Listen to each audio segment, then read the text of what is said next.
let me ask you this though. So when Joe approached you about the school, correct? You guys, what was the, I guess, did you guys sit down and kind of figure out like this is a curriculum? I didn't want to be here. No kidding. I didn't want to teach. I understand that 100%.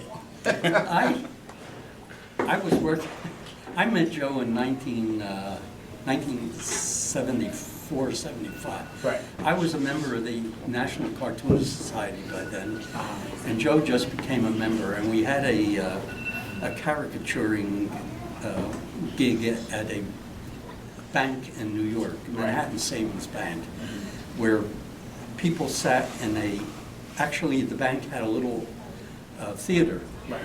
and it would cause people to congregate outside the glass window to watch what was happening. And we were caricaturing customers coming into the bank. Right. And Joe was there, and Muriel was there. Right. So that's where we met. A couple of months later, I get a call from Joe, and he says, "Why don't you come out and see what I'm doing?" So I had no idea what he was doing. I thought he was talking about a new comic book or whatever. Right. And 80 had just opened up, believe it or not. 80 used to end at Denville, the Denville Circle. Wow. And for some crazy reason, I said to my wife, this was the mistake. Why don't you come with me and we'll see what 80's like beyond Denville. And 80 was empty. We're driving out. We got here in about 3 minutes that day. And Joe leads me into the mansion, and it's a kitchen with a sink, a stove. And he says, "I'm going to put a school here." I thought, well, good luck to you. And he's telling me what he's going to do and so forth. Right. And then he says, "I'd like you to teach." I says, "Joe, I can't teach. I've been sitting up in an attic from 1950 to 1976, 26 years. I haven't even talked to anybody. I used to do my work and mail the stuff at night. I didn't even have to shave." So my wife says, "You know, it would be a good idea, get you out of the house once in a while." I said, "I don't know. How do you teach, Joe?" He says, "There's nothing to it. Just show them how you do it." I says, "Did you ever teach?" He says, "No." Bill Eisner told me there's nothing to it. So it must be true. So I found out there was a lot to it.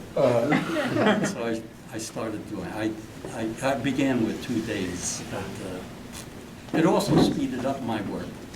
I used to take 2 days to do a Sunday page. Right. Then I found out I could really do it in a day if I had to, and that improved my work.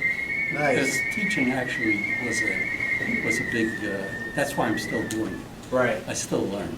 Nice. So, yeah, can you talk about that a little bit, about how teaching kind of forces you to really, as an artist, remember the fundamentals of execution? When after 26 years, you're doing things by rote. Right. And suddenly you have to explain what you're doing and why. Right, right.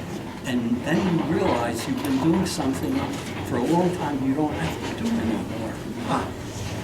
And that you can eliminate that. That's why I was able to do my pages faster. Nice. So I ended up doing 2 different Sunday pages for King that way. Oh, wow. In teaching here 2 days. Yeah. And it did get me out of the house, and I learned to speak. That was the other thing I forgot. I held up something to teach that first class, and I said, "This is a," and the guy in the front said, "Pencil." I said, "Right." I mean, I was that bad.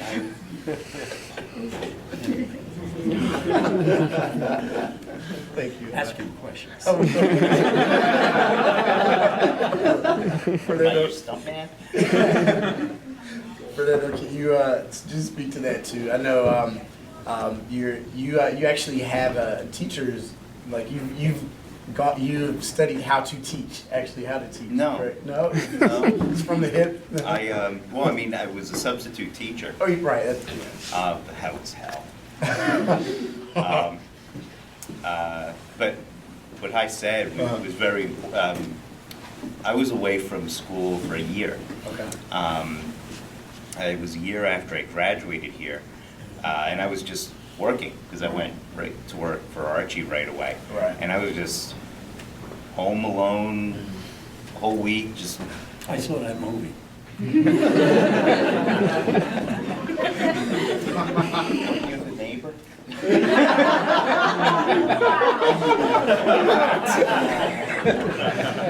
Anyway, so you're working and you do things like I said by Roy. You're sort of on automatic pilot, and you're not thinking about why you do this stuff. You're just Right. doing it You're just because doing it turns out right. Right. And then Mike Chen called me and had me start teaching the Saturday classes. Right. So I started that in August of 1995. Wow. So it'll be 20 years this year. Congratulations. Thank you.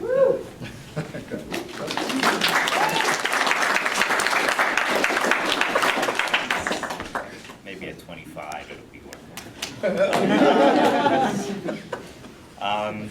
And it was a year after that, in '96, that I started teaching the full-time curriculum. And it was like Hi said, you go into the classroom and you can't just walk in and say, yeah, you just do it because. I mean, you're facing people who may never have heard of any of this stuff that you're doing, much less why or how. So you really have to put that into words. Yeah. And doing that really helped me figure, well, this is why I'm doing stuff. And as you go, like, you even figure out better ways of doing stuff. And it also helps, like, reinforce, why, how you're doing stuff. Like, every year that I teach perspective is a great review for me, so. Yeah, because I don't know who practices that after they graduate. So I don't know. Yeah, when you're turned loose, it's all shortcuts and cutting corners. But all when you have to Magisterial show it here, to somebody yeah. who never did it, Uh-huh. you got to do it step by step. Right. I want to ask both of you this. Hi, you kind of touched on a little bit, just dealing with people after drawing in the attic for two and a half decades. What is it like? Just having to communicate in the classroom environment to, people come from now at this point all over the world, to learn this stuff, which I think is really cool. But I've done some traveling. I know people are different, and they're good people and they're really strange people all over. So having this occupation to kind of force you to kind of deal with that, has that influenced your art in any way, or like has it helped, if at all? Dealing with people from other... Yeah, well, just, having to communicate on a regular basis. I sort of learned that you have to find out at what level people speak English. Right. I remember a Japanese girl coming in the first day, and she was at the office, and I forgot who it was that said was going to lead her to the classroom. Right. And she spoke English and understood English, but she learned it in a Japanese school. Right. The woman walked out of the office and said, "Grab your gear and follow me." And she stood trying to figure out what gear she was supposed to be in. Oh, no. It was a natural thing for the woman to do. Right. But she didn't know what to do. Yeah. How do you move? What gear do you put it into? Right. So I remembered that. And whenever I deal with someone from a different country, I try to find out what level they understand the jargon, Right. and try to kind of keep it simple. Right. And then if all else fails, I call Fernando to speak Spanish. Sí. Ay, es muy malo. He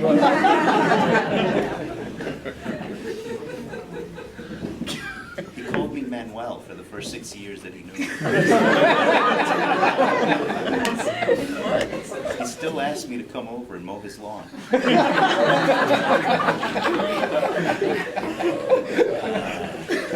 Well, does he pay well? I don't know. No. Give him some ice water or something, man. Not so much. Okay, Fernando, your turn for that question. And I guess talk a little bit about just the need now, because, you know, like in this day and age, you kind of have to be a business person as well as an artist. Oh, yeah. And so you do, you know, to some degree, and I know I've talked to a bunch of students about this one-on-one and in groups, but just having the ability to communicate who you are, what you can do, what your skill set is, knowing your value, you know, can you speak to that a little bit? Like, does being in the classroom and having to interact with other people and explain things, like, does that give you a little bit more confidence when it comes to your own business as an entity? You gotta talk good. Right. You do. You have to learn how to communicate. You know, sometimes, you know, I interact with some students and I think, how the hell are you gonna talk to anybody? You gotta speak well. You have to sound intelligent. Right. How do you do that? I watch a lot of TV. I can fake it well.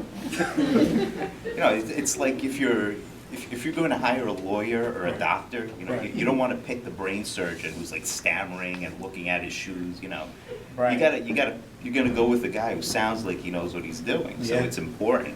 And if nothing else, being in front of a classroom, Yeah. you communicate.